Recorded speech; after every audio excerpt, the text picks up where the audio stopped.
The Centers for the Disease Control and Prevention. So they brought down that since 1909 is when the U.S. government started to keep track of the fertility rate. And in 2016, it kept on declining. Ever since the post-World War II baby boom, it kept on declining. And when 2016, when this article came out, it was at the lowest point, the fertility rate. So just to explain what that means.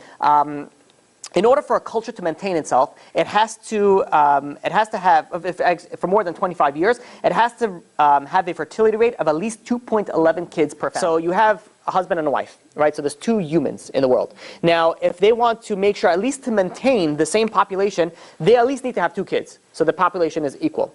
Now, if they have 3 kids, that means the population is on a grow.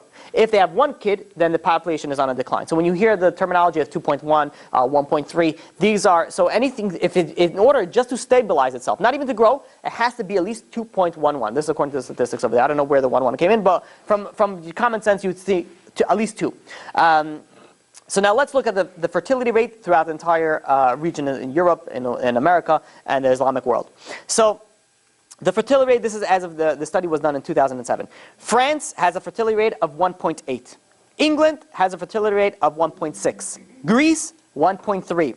Italy, 1.2. Spain, 1.1. Canada, 1.6. America is also 1.6. It's interesting because the Latino population has 2.11. So they're good. But you look at it, everything I just told you was under 2. The Islam was anywhere between 4.1 to 7.7.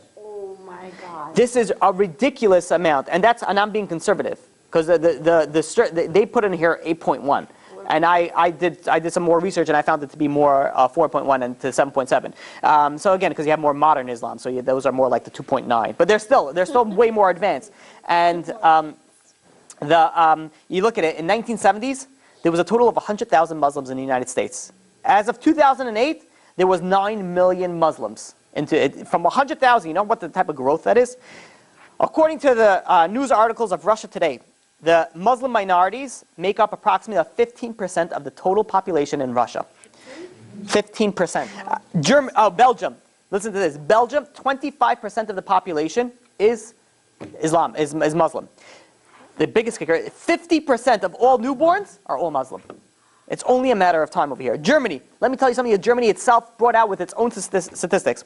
The fall of the German population can no longer be stopped. It is a downward spiral that is no longer reversible. It will be a Muslim state by the year 2050.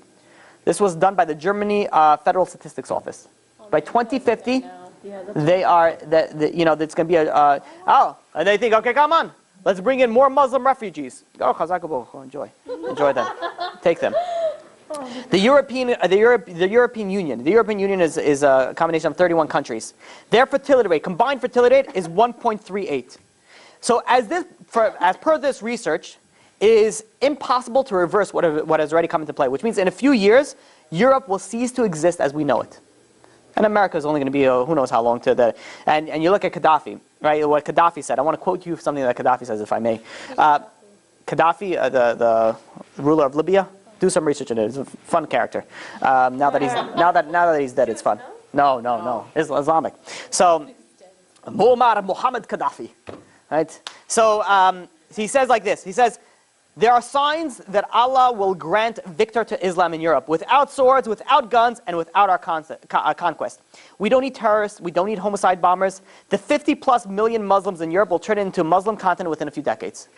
He says all we need is faith and have them in birthright. So you look at where the world is going. The Torah says that Islam will rule the world by the end of the days, and we see it's happening. They don't need anything else. They just keep on popping babies. The place is going to be flooded. Because first of all, the Islam. Let's look at Christians. Christians are not committed to their faith as Muslims. You ask a Christian, what does it say in your Bible? They'll be like, well, my Bible says if I believe in Jesus, then I'm going straight to... That's as far as they know, the majority of them. You go to some Islamic people, it says, what does it say in your Quran? It says, which verse you want me to quote for you? So they know a lot more. They're much more, I don't want to say religious, but they are. They're more devoted to the religion than that. So, and they have lots of kids.